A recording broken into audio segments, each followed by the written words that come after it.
câmeras de segurança mostram a jovem que atropelou e matou o namorado e a amiga dele na cena do crime. Ela caminha tranquilamente pela rua logo depois de cometer os assassinatos. No depoimento à polícia, a madrasta dela, que também estava no carro, disse que pediu para que a enteada parasse o veículo, mas foi ignorada. Veja agora na reportagem de Fábio Diamante e Robson Serântula. A câmera de segurança que gravou a batida do carro na moto em alta velocidade também registrou a frieza da universitária Giovana Proc da Silva, de 21 anos.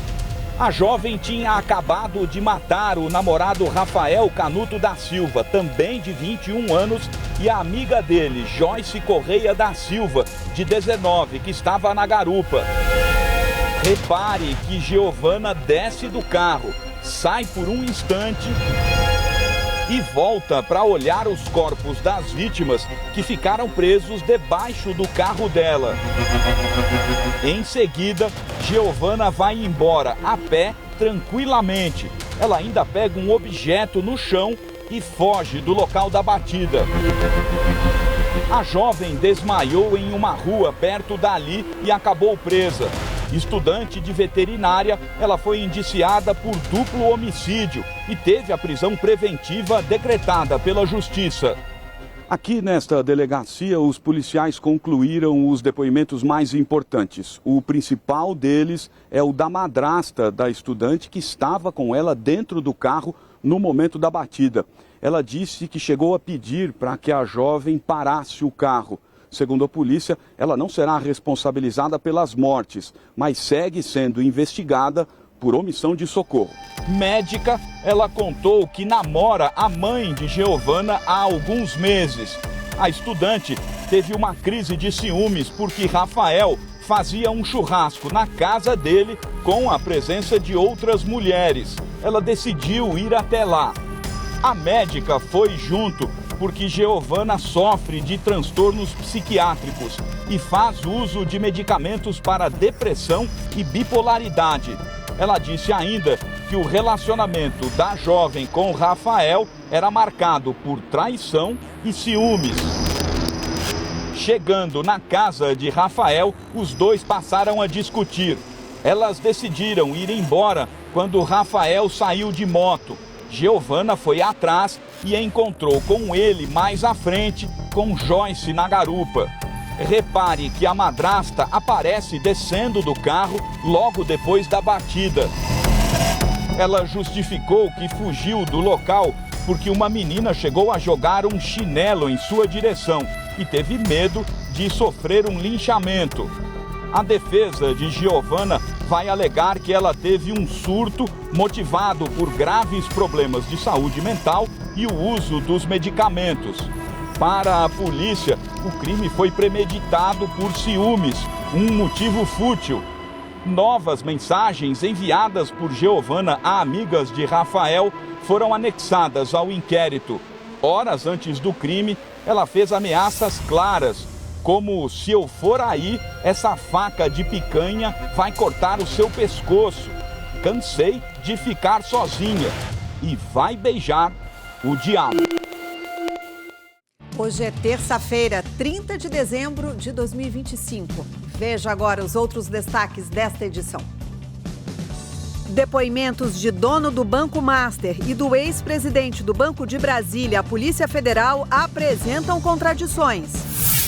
Bolsonaro passa por mais um procedimento por ter voltado a ter crises de soluço. Desemprego cai para 5,2% e atinge menor nível da série histórica iniciada em 2012. Polícia de São Paulo prende 580 suspeitos de violência contra a mulher. A operação acontece em meio à disparada de casos de violência contra a mulher. 6 pessoas da mesma família, incluindo 2 bebês, morrem em acidente grave entre caminhão e carro no Paraná. A família voltava da praia, tinha passado o Natal em Florianópolis, Santa Catarina.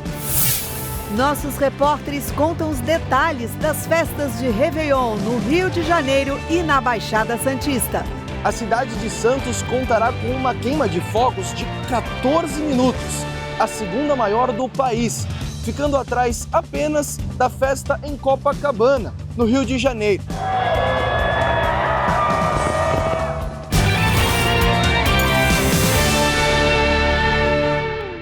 E o assunto é justamente esse último que você acabou de ver na nossa escalada. Vamos começar falando do ano que começa em pouco mais de 24 horas. Meu colega Léo Santana está lá em Copacabana, no Rio de Janeiro, e traz outras informações. Uma boa noite para você, Léo. Quem é que está passando o som aí nesse momento? Conta pra gente. Boa noite, Simone, e a todos que nos acompanham. São duas estrelas da música brasileira. Olha só, Gilberto Gil e Ney Matogrosso. A gente vê o Gil lá com o violão, ele tá com uma camisa camuflada, e logo lá, mais aqui um pouco à sua esquerda, tá o Ney Matogrosso com uma camiseta amarela. São duas atrações, duas grandes atrações que vão estar aqui no Show da Virada, no palco principal, Simone. E olha, outra informação é que as 19 balsas que vão ser usadas aqui na Festa da Virada já tem sinal verde. Elas passaram por uma vistoria do Corpo de Bombeiros. Essa fiscalização aconteceu hoje pela manhã na Praia da Ribeira, na Ilha do Governador, na zona norte da cidade. Elas foram checadas, tanto a estabilidade das balsas, o posicionamento dos artefatos, o sistema de acionamento e o distanciamento em relação à orla. As embarcações vão começar a ser levadas para Copacabana a essa noite. Eu vou aproveitar agora, Simone, para a gente mostrar um pouquinho, então, do Ney que está cantando aqui para o público que está em Copacabana. Vamos acompanhar.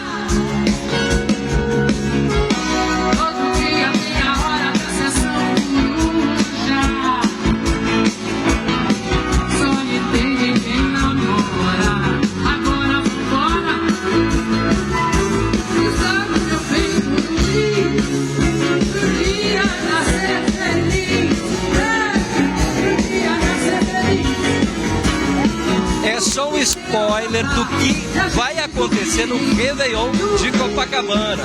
Então, ainda falando sobre as balsas passadas, essa fiscalização, a expectativa é da chegada delas aqui para a praia em Copacabana. Simone. Tá certo, Léo. E ouvimos então Ney Matogrosso passando uma das músicas, um dos maiores sucessos de Cazuza. Muito obrigada, uma boa noite para você, Léo. E aproveita já esse início do show que vai celebrar amanhã um novo ano. A Prefeitura de Santos, no litoral de São Paulo, montou um esquema especial também para receber 1 milhão de pessoas durante a noite de Réveillon. A cidade promete realizar a segunda maior queima de fogos do país, atrás apenas de Copacabana. A família do André saiu do interior paulista para aproveitar a folga de fim de ano no litoral. Até a virada serão dias de sol e muita praia. Para a caçula, a expectativa é por um momento especial, a queima de fogos. A gente gosta muito dos fogos aqui, isso aqui é uma parte bem bacana, inclusive a minha filha aqui está desde ontem já perguntando quando que vai ser os fogos, que é a parte bem bonita. Para receber o público estimado em cerca de 1 milhão de pessoas, aproximadamente 1.500 profissionais vão atuar na mega operação de segurança da virada. Guarda Civil Municipal, Polícia Militar, agentes de trânsito e equipes de resgate estarão mobilizados. No dia da virada é melhor não sair com nada, né? Melhor nem celular e ter bastante precaução com relação às pessoas que vêm te abordar, né? Só isso. O resto é tranquilo. A cidade de Santos contará com uma queima de fogos de 14 minutos, a segunda maior do país, ficando atrás apenas da festa em Copacabana, no Rio de Janeiro. Para celebrar a chegada do novo ano, aqui a programação de shows deve durar até as 2 horas da manhã do dia 1º. Vão ter 3 tendas montadas também com uma programação musical, né, variada, ou seja, então é uma programação para a família, para todo mundo curtir muita música, um espetáculo belíssimo e também a gente se preocupa com inclusão. A gente tem há 1 ano já um programa muito importante que é o Proteção, que é a distribuição de abafadores de ruído, né, para a população. Os fogos estarão distribuídos em 10 balsas ancoradas ao longo da orla. permitindo que o público acompanhe o espetáculo em toda a extensão dos 7 quilômetros de praia, priorizando os efeitos visuais. Os chamados fogos de vista, a queima terá baixo ruído. Um alívio para pets, como Thor e o Hulk, que apesar dos nomes de super-heróis, sofrem com o barulho dos rojões. Agora que os fogos têm menos barulho também, então para eles é mais confortável, né? Então a gente acaba optando pelo nosso bem-estar e por eles também, né? Enquanto o dia 31 não chega, o jeito é esperar com a família, como o Daniel. Areia, castelinho e muita diversão. Isso aqui é impagável, não tem preço. Tchau, tchau. Muita expectativa para o ano que vem, mas vamos ter que voltar para a nossa realidade dura de todos os dias em 2025. Porque um segurança foi vítima de latrocínio, que é o roubo seguido de morte, em frente à padaria onde ele trabalhava em São Paulo.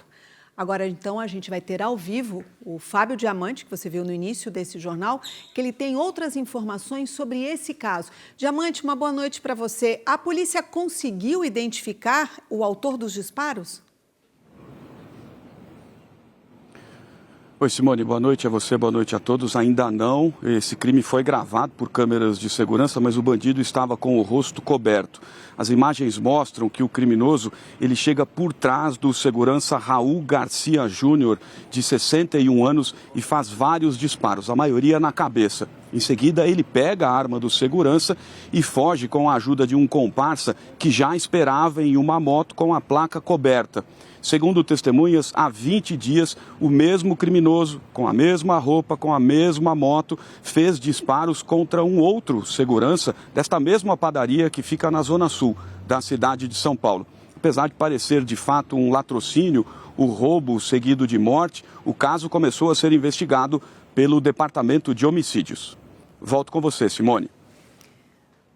Ok, Diamante, muito obrigada pelas informações. Um empresário de 51 anos foi executado a tiros na cidade de Moreno, na região metropolitana do Recife. A gente vai te mostrar as imagens aqui no telão. As câmeras gravaram o carro do dono de um posto de combustíveis deixando um condomínio por uma estrada de terra. O veículo para e a esposa do empresário, você viu, desce pelo lado do passageiro. Em seguida, esses dois homens, que você vê aí armados, encapuzados, com armas em punho, correm na direção das vítimas. Um deles usa, inclusive, um fuzil. Os dois dispararam várias vezes contra o carro e aí conseguem fugir. Braz Alexandrino Júnior ainda conseguiu dirigir por alguns metros e foi socorrido, mas não resistiu. E a mulher dele, isso é incrível. Vejam que os tiros começam, inclusive, do lado em que ela está no carro, pois ela não teve nenhum ferimento. A polícia agora investiga o crime. Como se o cenário já não fosse tão cruel o suficiente, casos de violência contra a mulher crescem quase 70% em fins de semana e feriados prolongados, como que estamos agora. É que a maioria das situações, a vítima é obrigada a passar mais tempo dividindo o mesmo espaço com o agressor. Esta mulher carrega marcas que não aparecem no corpo, mas que a acompanham até hoje. Um relacionamento marcado por controle, medo e humilhação. Quando ele ficava com raiva, ele batia na parede, dava socos na parede. Quando ele ficava muito bravo, ele parava de falar comigo. Então a gente fala na violência silenciosa, que é a passivo-agressiva. Histórias como essa aumentam nesta época do ano. Uma pesquisa da Universidade Estadual de Londrina, no Paraná, mostra que em finais de semana e feriados, os casos de feminicídio ou tentativas de feminicídio aumentam quase 70% no Brasil. Enquanto em dias úteis a média é de 8 ocorrências por dia, em dias de folga esse número salta para 14. Segundo os pesquisadores, a alta está ligada ao maior tempo de convívio dentro de casa. Esse tempo maior de convívio aumenta a tensão, aumenta os conflitos, há uma probabilidade de aumentar o controle do homem sobre a mulher, então ela fica mais subjugada nesse espaço e nesses períodos. Também o consumo de álcool e outras drogas, lícitas ou ilícitas. Foi no feriado de Natal que um homem foi preso em flagrante dentro da Delegacia da Mulher de Porto Alegre. A vítima foi procurar ajuda porque estava sendo perseguida pelo ex-marido. Ele entrou no plantão e foi preso. No dia 13 de dezembro, um sábado, mais um homem perseguiu a ex-namorada na delegacia. Ele desceu do carro, quebrou a lanterna do carro da vítima, que registrava a ocorrência. Acabou contido e preso pelos policiais. Essa conduta dele mostra assim, um desrespeito às instituições públicas, né? E também uma tendência dele a não seguir as regras, né? Por isso que uma medida protetiva talvez não fosse suficiente para manter aquela vítima em segurança naquele momento, pelo menos naquela situação de violência, e foi necessária a prisão em flagrante para cessar a violência e manter a vítima em segurança. A pesquisa apontou ainda que o número de feminicídios aumentou nesse ano. Foram mais de 5.500 assassinatos ou tentativas de assassinato de mulheres no país. 432 casos a mais do que no ano passado. Metade das ocorrências foi cometida com arma branca. É fundamental cessar os relacionamentos violentos, né, os relacionamentos de controle e de possessão, né, muito antes disso, né, antes de perceber esse nível da escalada da violência que chega a esse grau de risco. É fundamental buscar ajuda. Quem já sofreu violência sabe o quanto denunciar é difícil, mas necessário. A gente não pode desistir, a gente não pode fechar os olhos a essa realidade que tem sido cada vez mais dolorida para todas as mulheres, porque quando uma morre, todas nós morremos um pouco. E daqui a pouco a gente ainda nesse assunto vai mostrar que São Paulo bateu recorde de feminicídios em 2025. Daqui a pouco.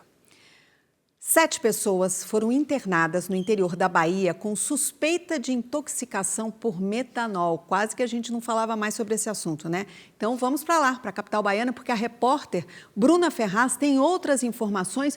Uma boa noite para você, Bruna. Conta para a gente quem são as vítimas e onde elas consumiram a bebida.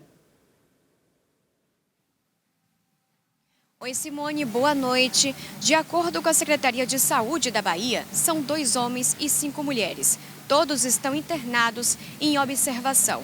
A Polícia Civil informou que as vítimas, que confraternizavam em uma festa de noivado em Ribeira do Pombal, interior da Bahia, apresentaram sintomas semelhantes como vômitos, náuseas, tonturas, sensação de desmaios, falta de ar e visão turva. A suspeita é que eles tenham ingerido bebida alcoólica contaminada com alguma substância tóxica. Além dos depoimentos colhidos no hospital, várias garrafas foram apreendidas no estabelecimento comercial que forneceu as bebidas para que sejam submetidas à perícia.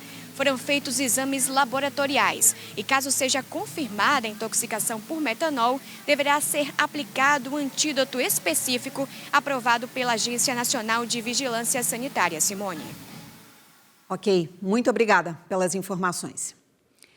2 meses depois do roubo cinematográfico ao Museu do Louvre, em Paris, outro crime semelhante aconteceu, e dessa vez na Alemanha.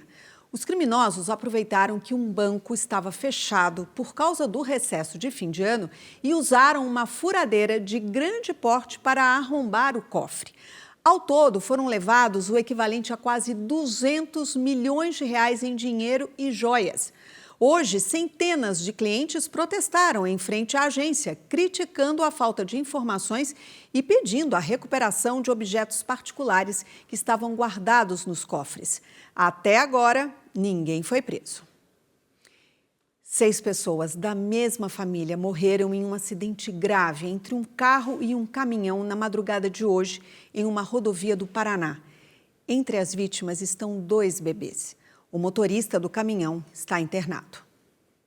Uma cadeirinha de uma das vítimas foi parar no meio da plantação de soja. Os pertences da família ficaram espalhados.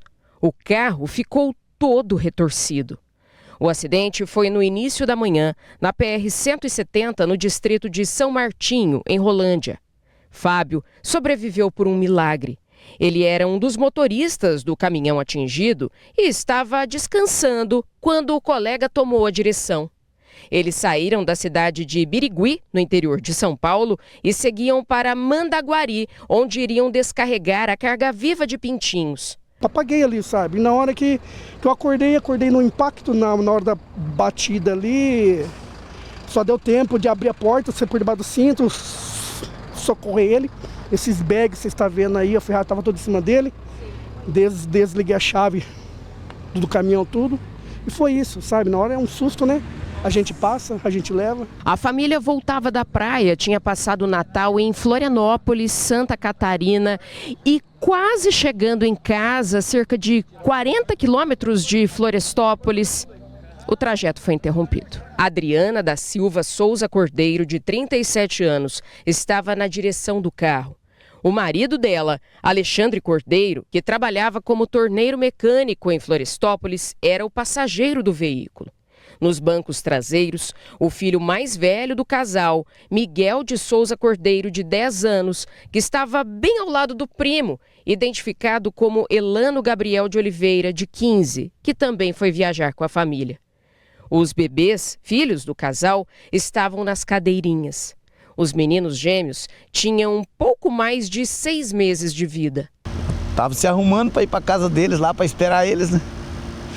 Aí acontece esse acidente aí, gravíssimo aí. A Polícia Rodoviária Estadual trabalhou no local do acidente, assim como peritos do Instituto de Criminalística, que avaliaram o carro. E pelas marcas de frenagem, o veículo teria invadido a pista contrária e batido em cheio no caminhão.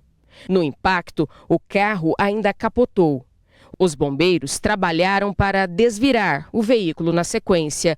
Pior dia de todos os anos, nossa, não tem condições para nós, né? Passar o ano novo, que jeito? Sofrimento. Que tragédia, né, gente? A polícia prendeu 3 homens que assaltaram uma família em São Bernardo do Campo, na Grande São Paulo. Uma senhora de 90 anos está entre as vítimas. Câmeras de segurança registraram o momento do crime. Veja que um dos homens sai armado do carro vermelho com um revólver apontado para o motorista do carro cinza. A vítima entrega pertences a um dos assaltantes, enquanto o outro criminoso abre a porta de trás. A idosa de 90 anos é retirada do veículo. Outro homem, que também estava no carro, sai com as mãos na cabeça. Depois de uma perseguição policial, os 2 bandidos e um comparsa acabaram presos no município vizinho de Diadema. Segundo a polícia, o carro vermelho usado no assalto era roubado. E a CIA, a Agência de Inteligência dos Estados Unidos, é a responsável pelo primeiro ataque contra um alvo terrestre na Venezuela. O bombardeio realizado com drones já havia sido confirmado por Donald Trump. Na base militar americana em Porto Rico, os caças pousam e decolam em série. É quase Réveillon, mas no Caribe o foco é este. Mais um barco foi bombardeado nas últimas horas pelo exército norte-americano no Oceano Pacífico. Segundo o Pentágono, 2 pessoas morreram. E nesta terça-feira veio a confirmação. A CIA, o Serviço de Inteligência dos Estados Unidos, comandou um ataque com drones que atingiram um alvo dentro da Venezuela. A informação foi confirmada por oficiais americanos ao jornal The New York Times. O lugar exato do bombardeio não foi revelado. Mas Donald Trump, na segunda-feira, já tinha dito que trata-se de uma praia ou porto, onde os barcos carregados com drogas, segundo o presidente americano, partiam em direção à América do Norte. Nem a CIA, nem a Casa Branca, nem o Departamento de Guerra comentaram a informação. Algo que também não aconteceu em Caracas. Sem negar ou confirmar, Nicolás Maduro acusou os Estados Unidos de tentar uma dominação colonizadora. modelo de dominação colonial e escravista. Desde agosto, o governo americano oferece o equivalente a 270 milhões de reais por informações que levem à captura do líder venezuelano. Ele é acusado de chefiar o Cartel de los Soles, classificado pelos Estados Unidos como uma organização terrorista. Nicolás Maduro nega e afirma que a facção venezuelana sequer existe. Em outubro, Donald Trump afirmou que os agentes da CIA já estavam infiltrados e autorizados a realizar operações secretas dentro do país latino. Nesta terça-feira, os Estados Unidos aumentaram a pressão e anunciaram sanções contra 10 pessoas e organizações com sede no Irã e na Venezuela que supostamente estariam ligados ao comércio de armas entre os dois países. Entre os sancionados está uma empresa do país latino que supostamente estaria comprando drones vindos do Oriente Médio. Segundo o Departamento de Tesouro americano, o fornecimento de armas para a Venezuela representa um risco e os Estados Unidos vão usar de todas as medidas disponíveis para impedir este comércio. E o presidente da Ucrânia, que há apenas 2 dias esteve na Flórida com Donald Trump, quer a presença de tropas dos Estados Unidos no país europeu. Então agora vamos ao vivo conversar com a nossa correspondente, a Patrícia Vasconcelos, que está em Washington. Uma boa noite para você, Patrícia. E o que a Casa Branca disse sobre esse pedido? Como é que o governo americano recebeu esse pedido de Volodymyr Zelensky? Oi, Simone. Boa noite. Pois é, Donald Trump disse apenas que os detalhes desse acordo com os ucranianos esses detalhes estão sendo analisados. Na prática, Simone, Volodymyr Zelensky pediu 50 anos de garantia, segurança militar para o seu país, para que ele possa assinar o acordo que levaria ao fim da guerra com a Rússia. O Zelensky quer a presença dos militares aqui dos Estados Unidos no seu país por esse período, 50 anos, para evitar que Putin avance de novo sobre o seu país, caso esse acordo de cessar-fogo definitivo seja realmente assinado. Agora, apesar disso, uma acusação de invasão da casa do Vladimir Putin hoje leva a Rússia a indicar que a atividade naquele lugar do mundo, Simone, ainda continua. Isso porque mísseis com capacidade nuclear foram instalados hoje em Belarus, que faz fronteira com a Ucrânia, um aliado de Moscou, e faz fronteira também com os países da OTAN. A gente lembra, Simone, que pelas regras desse grupo, dessa aliança militar, da qual os Estados Unidos fazem parte, se uma nação do grupo é atacada, os outros países também devem revidar. E para finalizar, mais uma novidade aí também nesse assunto, Vladimir Putin ligou para o líder do Irã depois que Donald Trump ameaçou bombardear de novo o país do Oriente Médio. O Vladimir Putin teria oferecido apoio aos iranianos. É como um jogo de xadrez, Simone? As peças se mexem a depender aí do interesse de cada um. E lamentavelmente, Patrícia, parece que ainda estamos longe da paz. Muito obrigada, uma boa noite para você. Morreu hoje, aos 35 anos, a jornalista Tatiana Schlossberg. Ela é neta do ex-presidente americano John Kennedy. Ela lutava contra um tipo de câncer agressivo e já havia afirmado que tinha apenas alguns dias de vida. O caso reacendeu os dramas e tragédias vividos pela família Kennedy, que é considerada uma das mais influentes da política dos Estados Unidos. Ao longo das últimas décadas, descendentes diretos morreram de formas trágicas, como o próprio presidente, assassinado na década de 60, o que gerou a teoria conhecida como maldição da família Kennedy. E no último dia do ano, amanhã, portanto, o sul e o sudeste do país seguem em alerta para chuva forte, temporais isolados e ventos intensos. Então, eu agora vou para Florianópolis. Vamos falar ao vivo com a Júlia Matos, que tem outras informações sobre esse tema. Uma boa noite para você, Júlia. Bom, 31 de dezembro, pelo jeito, vai trazer chuva e muita preocupação para quem mora nessas regiões, né? Uma boa noite, seja bem-vinda.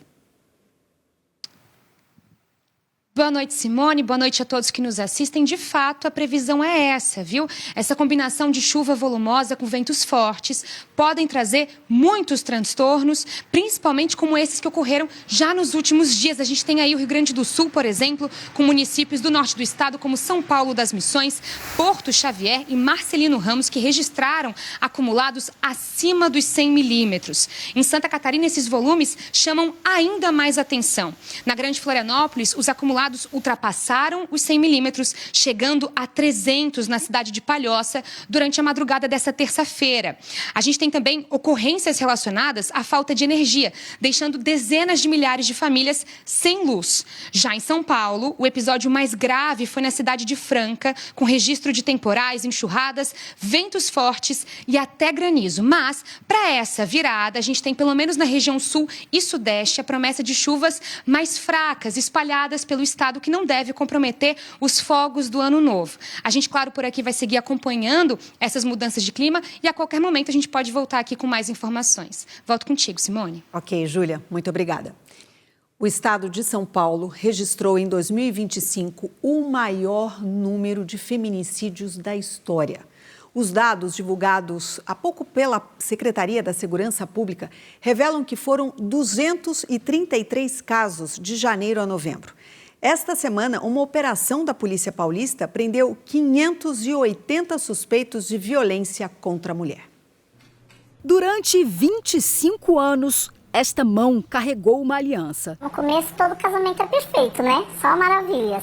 Quando engravidou do primeiro filho, o comportamento do marido mudou. Já começou a ter ciúmes, não deixar usar qualquer roupa, ficava me pedindo de ir nos lugares com minhas amigas, destruiu muita amizade minha. Como costuma acontecer, não parou por aí. Já me bateu, já prendeu meu braço para trás, quase quebrou meu braço. Ele já apontou faca no meu pescoço. O que você sentia? Muito medo. Eu achava que todas as vezes que ele bebia, ele chegava bêbado já em casa, que não ia ser a minha última vez ali. Ela fez 3 boletins de ocorrência e o ex-marido foi preso. A cadeia também foi o destino de outros 580 homens presos desde segunda-feira durante uma operação da polícia no estado de São Paulo. A maioria por descumprimento de medidas protetivas. É importante que o agressor perceba que o descumprimento de uma medida protetiva gera a decretação da prisão dele. Então, essa eficácia no cumprimento da medida é muito importante para evitar que ele cometa o crime novamente. A operação acontece em meio à disparada de casos de violência contra a mulher.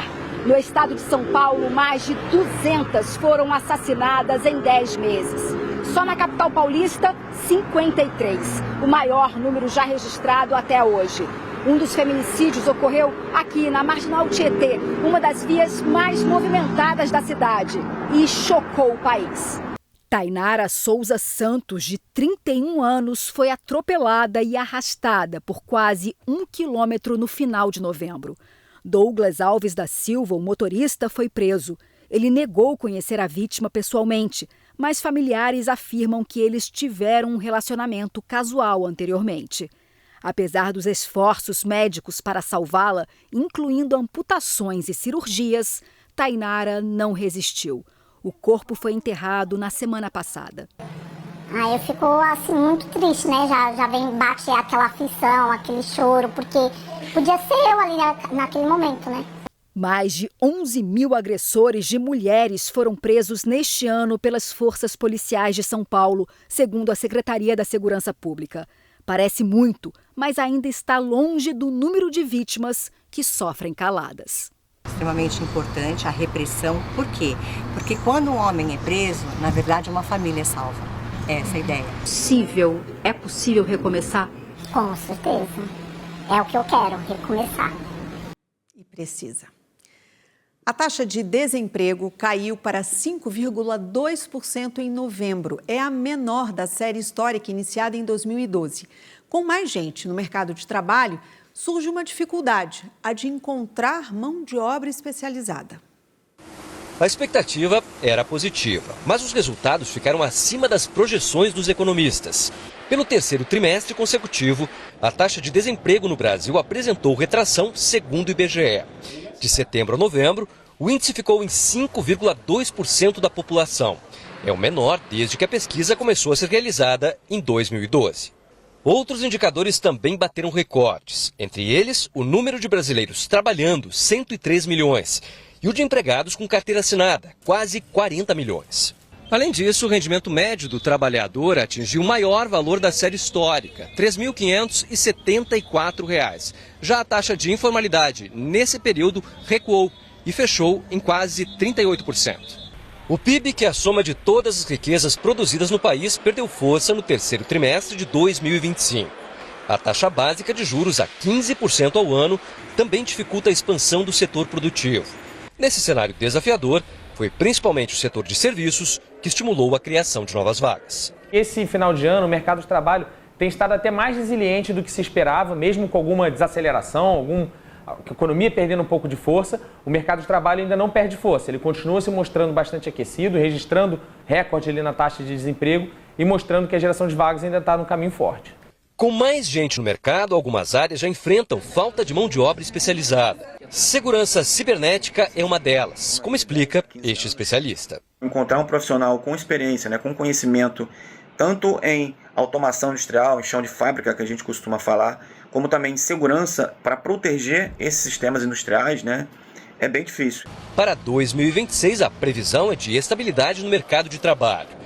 Mas algumas vagas devem ser fechadas, como as temporárias criadas para o período de festas. O que a gente espera para o ano que vem é mais algo próximo da estabilidade. Não deve ficar se esperando recordes como a gente tem observado agora, mas ainda deve ser observada taxas de emprego ali baixas em termos históricos. Bom, você viu, né? Os números confirmam a menor taxa de desemprego em 13 anos. No entanto, isso não significa que houve geração recorde de vagas formais, aquelas com carteira assinada, no último mês. É o que indicam os dados do CAGED, que é o Cadastro Geral de Empregados e Desempregados, que foi divulgado também hoje. Então, vamos ver alguns números aqui no telão? Vão aparecer já aqui. Em novembro, foram quase 1.980.000 contratações, superando as demissões, que foram 1.894.000. O saldo, portanto, é positivo. Que bom, né? Mas é que é menos do que o mercado de trabalho conseguiu gerar no mesmo mês do ano passado. E somente 2 ramos de atividades mais contrataram que demitiram. E isso tem tudo a ver com a época do ano que a gente está vivendo. Eu estou falando, obviamente, do setor de serviços, é claro, e o setor de comércio, né? Os demais, como a gente vê logo depois, tiveram queda. Os números também mostram que muitas vagas são para trabalho intermitente, que é aquele muito usado nos bares e restaurantes, ou então o trabalho temporário, que também é típico do comércio. São Paulo, Rio de Janeiro e Pernambuco, como a gente vê aqui no mapa, são os estados que mais empregaram em novembro. E na outra ponta está Minas Gerais, é o estado que mais demitiu no país. O ex-presidente Jair Bolsonaro passou hoje por um novo procedimento médico na tentativa de amenizar as crises de soluço. Então, vamos para Brasília, porque lá está a Ariane Bittencourt. Ela está na porta do hospital onde está Bolsonaro e tem outros detalhes ao vivo. Uma boa noite para você, Ariane. Explica para a gente exatamente qual foi o procedimento que foi realizado nesse dia no ex-presidente Jair Bolsonaro. Claro, Simone, boa noite para você, para todos que estão nos acompanhando. O boletim médico divulgado no começo desta noite pela equipe que acompanha Jair Bolsonaro indica que o ex-presidente foi submetido a um bloqueio anestésico dos nervos frênicos bilaterais e que amanhã ele deve passar por uma endoscopia para avaliar o quadro de refluxo. Ainda de acordo com este boletim, Bolsonaro continua fazendo sessões de fisioterapia respiratória e também terapia para a apneia do sono. Ele ainda é submetido a medidas preventivas para trombose. Eu passei o dia aqui no hospital onde ele está internado e acompanhei tudo que antecedeu essa nova intervenção que não estava dentro do radar dos médicos. Vamos acompanhar juntos a reportagem que nós preparamos.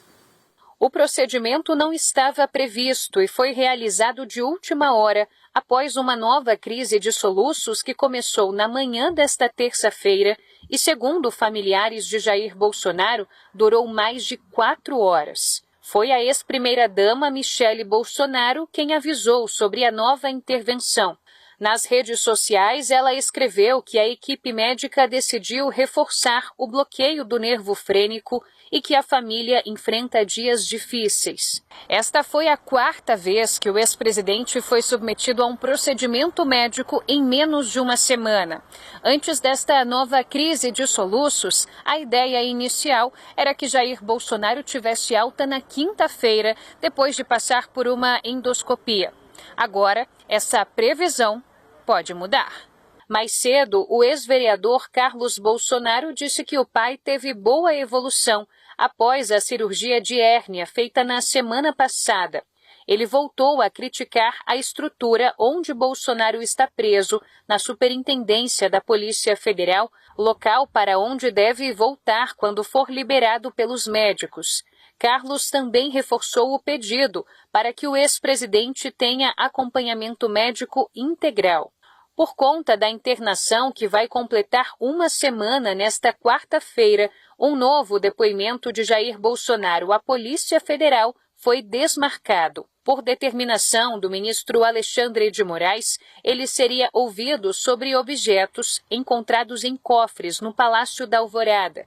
O conteúdo do que haveria ali não foi divulgado e ainda não há uma nova data para a oitiva. O Supremo Tribunal Federal realiza, desde o início da tarde, a tomada de depoimentos no caso do Banco Master. Daniel Vorcaro, presidente do Master, já foi ouvido pela Polícia Federal. Então, vamos continuar em Brasília e saber como é que está a situação agora. A Paola Cuenca é quem está acompanhando esse caso. Uma boa noite para você, Paola. Quais são as últimas informações a que você teve acesso? Boa noite para você também, Simone, para quem nos acompanha. Quem está sendo ouvido nesse momento é o diretor de fiscalização do Banco Central, Ailton Aquino. Ele já é o terceiro e último a ser ouvido ao longo de toda essa terça-feira. O primeiro convocado que prestou depoimento à Polícia Federal foi o presidente do Banco Master, Daniel Vorcaro, que inclusive chegou aqui ao STF 3 horas antes do horário combinado para esse procedimento, de 2 horas da tarde.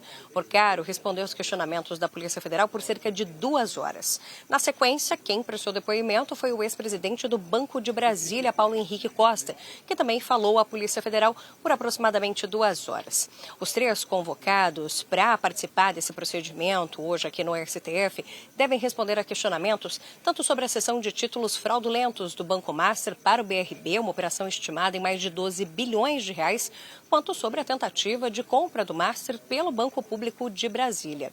Nos últimos dias, a expectativa era de que os 3 convocados viessem aqui para o STF somente para um procedimento de acareação, que foi uma decisão do ministro do Supremo, Dias Toffoli, que causou estranhamento, porque até então a PF não havia ouvido ninguém envolvido neste caso, nenhum depoimento havia sido prestado. Bom, de toda forma, agora com esta mudança, fica a cargo da delegada da Polícia Federal, que conduz esses depoimentos, determinar se uma acareação vai ser realizada ou não, ou seja, se os 3 serão colocados em uma mesma sala para que possíveis versões diferentes sobre um mesmo fato sejam confrontadas. Avaliações que saem daqui do STF é de que os depoimentos de Vorcaro e Costa já possuiriam algumas contradições. A gente segue acompanhando os desdobramentos desse caso por aqui. Simone. Sim, Paula, mas vamos continuar com você agora num outro assunto, né? Porque o ministro Alexandre de Moraes deu 24 horas para que a defesa de Felipe Martins, que é ex-assessor de Jair Bolsonaro, explique um suposto descumprimento de medida cautelar. Então, explica para a gente, Paula, que descumprimento seria esse? Pois é, o ministro Alexandre de Moraes, em um despacho que foi emitido hoje, afirmou que recebeu informações que foram juntadas aos autos do processo de que Felipe Martins teria acessado a rede social LinkedIn e feito buscas de perfis de outras pessoas ali utilizando essa rede social. Nesse despacho, Moraes não dá informação a respeito de quem teria trazido essa informação de que Felipe Martins utilizou as redes sociais. E esse documento está ali em sigilo dentro dos autos. De toda forma, é importante importante lembrar que Felipe Martins é um dos condenados da trama golpista, que inclusive foi preso nesse último final de semana, teve a decretação de uma prisão domiciliar e que então também tinha como medida cautelar a impossibilidade, a proibição de utilizar as redes sociais. E o descumprimento de uma medida cautelar pode inclusive levar ao endurecimento da situação dele, podendo inclusive ter até uma decretação de prisão preventiva. Por isso, então, Moraes pede esses esclarecimentos aos advogados em 24 horas a respeito dessa possível situação de ter rompido essa medida cautelar, de ter utilizado as redes sociais. Além disso, é importante lembrar que Felipe Martins foi condenado a 21 anos de prisão diante da condenação de participação da trama golpista, ele que era ex-assessor do presidente Jair Bolsonaro. Nós procuramos, inclusive, a defesa de Felipe Martins, mas os advogados não responderam aos nossos questionamentos a respeito dessa situação. Simone. Ok, Paola, muito obrigada e uma boa noite para você. Nesta época do ano, enquanto muita gente se prepara para viajar, cresce o número de pessoas que cometem um crime silencioso e cruel. É o abandono de animais domésticos. Os pets são deixados nas ruas, sem água, sem comida. E o número de casos no Brasil é assustador. São 30 milhões de animais abandonados, segundo entidades de proteção animal. Flagrantes de um crime que se intensifica nessa época do ano. O abandono de animais por quem quer viajar e simplesmente se livra do pet, amarrando num poste, sem água nem comida, ou abre a porta do carro e enxota o animal, que fica desesperado, tentando seguir o tutor. O Brasil tem leis contra essa crueldade, que podem levar a até 1 ano de prisão. Mas a impunidade ajuda a aumentar as estatísticas. São 30 milhões de animais domésticos abandonados no país. Este mês é dedicado à campanha de conscientização Dezembro Verde, para lembrar a importância do cuidado responsável com o animal doméstico. Algo tão comum ao lado do lixo, com a corrente curta, que até esta creche de pets já abrigou animais abandonados. O que as pessoas fazem? Marca o banho do cachorro, dá um telefone errado, quando a gente finaliza o banho que nós liga para o cliente para ele vir buscar o cachorro, o que acontece?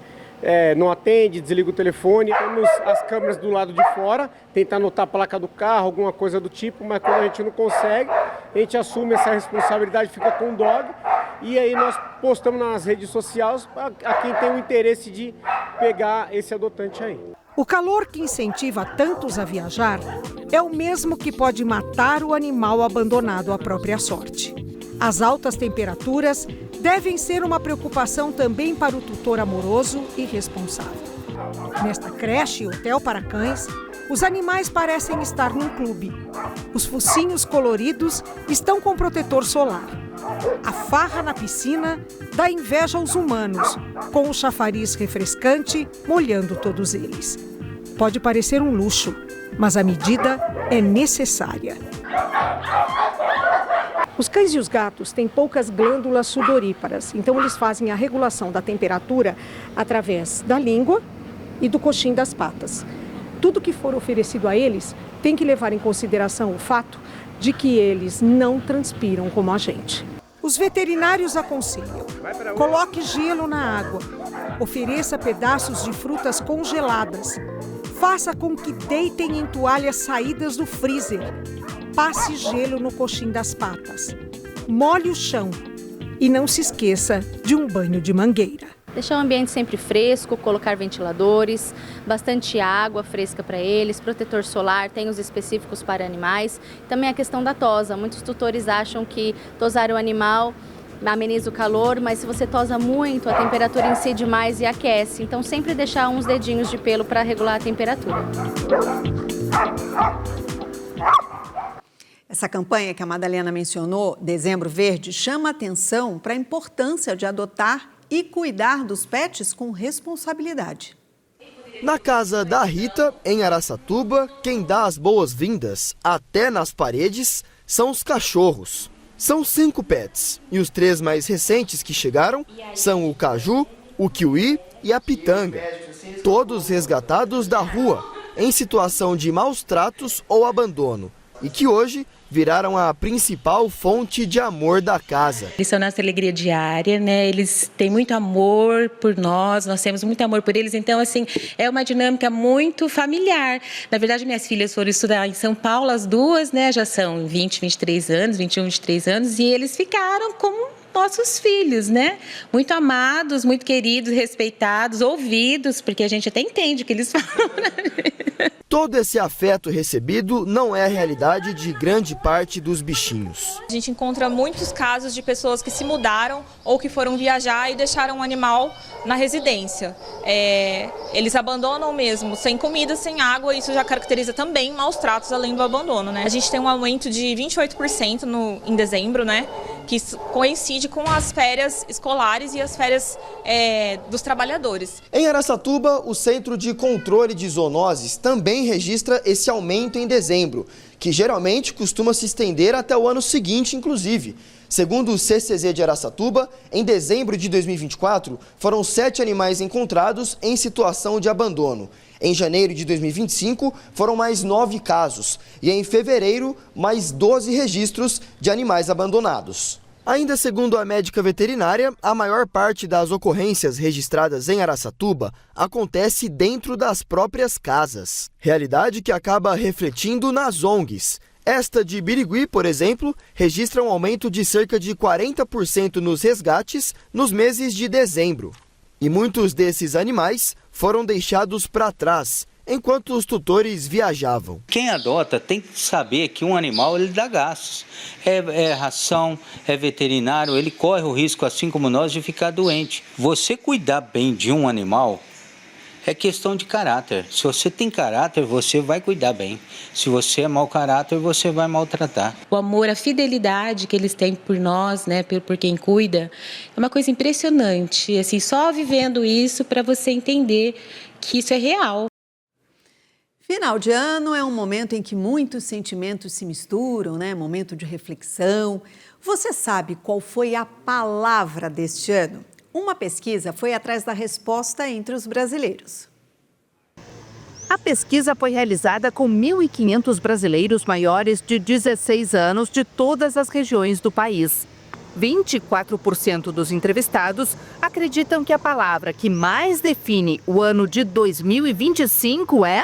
incerteza. Incerteza. Incerteza. Muita incerteza. Imagina agora em dezembro que parece que as coisas estão assentadas. Especialistas acreditam que há 3 motivos para escolher incerteza como a palavra de 2025.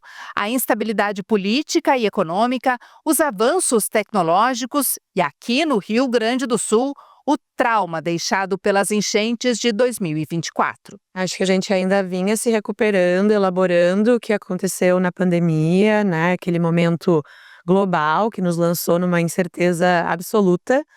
E no ano passado, então, com o que a gente viveu aqui no Rio Grande do Sul, as enchentes, né? Um período de inundações extremas, isso acabou destruindo muitos planos, né? Alguns sonhos.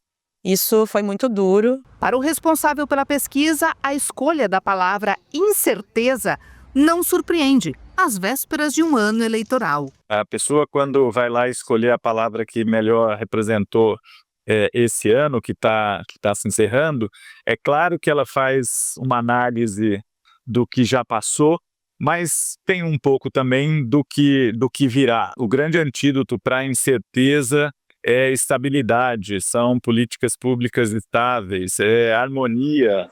Incertezas quanto ao clima, em qual direção seguir, sobre o futuro. O presente nos ensina o quanto somos vulneráveis e que o controle da vida nos escapa pelas mãos. Tenho muitas incertezas. Incertezas do amanhã, incertezas de saúde, incertezas de amor, incertezas de relacionamentos, que hoje está bem difícil. Mas essa psicóloga e psicanalista afirma que a incerteza também pode ser positiva. Quando ela possibilita a reflexão, no sentido de retomar, bem, eu não tenho como controlar o futuro, eu não tenho como prever o futuro, o que vai acontecer, mas eu posso talvez pensar quais são as perguntas que são importantes para mim. Por exemplo, o que faz sentido para mim, né? Aonde eu quero chegar, onde eu gostaria de chegar, que caminhos eu gostaria de construir e o que eu posso fazer, o que está no meu alcance. Para a Vitória, a única certeza é que a pequena Rubi vai continuar fazendo a alegria dos dias dela.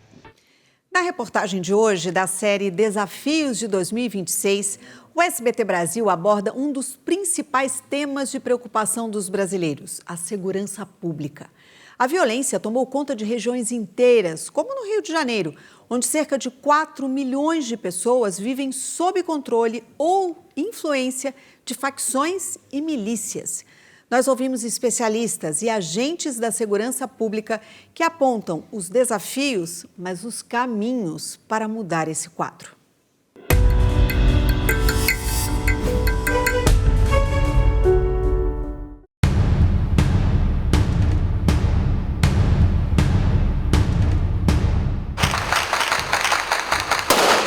Nas áreas controladas por grupos armados, o som da violência é frequente. Ora tráfico, ora milícia, em disputas que atravessam a rotina de milhares de moradores. Guerras que param o comércio, as escolas, a saúde e o transporte. Galera, tudo deitado aqui. Muito tiro. Para Fernando, a violência tem rosto e nome. Ele perdeu o filho, Eros Guimarães, de 24 anos, morto por um policial militar durante uma festa junina.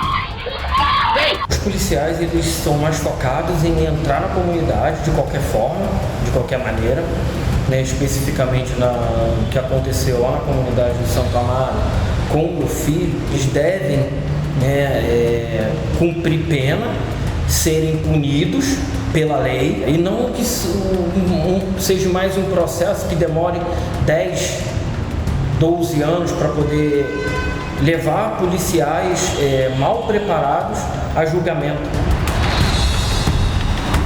Na mega operação nos complexos da Penha e do Alemão, a mais letal da história do país, outro episódio que coloca em xeque a atuação da polícia. 5 agentes do batalhão de choque foram presos por suspeita de furtar peças de veículos de moradores e 2 fuzis. Armas como essas, de uso exclusivo das forças de segurança, são um dos maiores problemas do Rio de Janeiro. As investigações mostram que há várias formas de chegarem às mãos de criminosos. São desviadas, furtadas e encomendadas de outros países. As rotas são conhecidas. Interromper esse comércio é um desafio que requer empenho de órgãos municipais, estaduais e federais. Neste conjunto está a atuação da Polícia Rodoviária Federal, que atualmente tem o papel de monitorar estradas e rodovias. A gente precisa, né, dessa integração para que a gente consiga coibir tanto a entrada de drogas e armas aqui no estado, porque depois que chega, é distribuído, já fica mais difícil. O trabalho para apreensão, ele resulta em efeitos colaterais, às vezes, contra a população. E aqui no Rio de Janeiro, a gente tem marginais que usam armas longas, em que qualquer disparo pode atingir grandes distâncias. Então, quando a gente está numa abordagem, a gente tem essa preocupação para evitar qualquer efeito colateral. As operações contam quase sempre com o uso de recursos especiais, como veículos blindados e aeronaves. Esse helicóptero da PRF tem capacidade para 8 pessoas. As missões incluem voos rasantes em comunidades dominadas pelo crime organizado. E a gente vai acompanhar o trabalho de perto.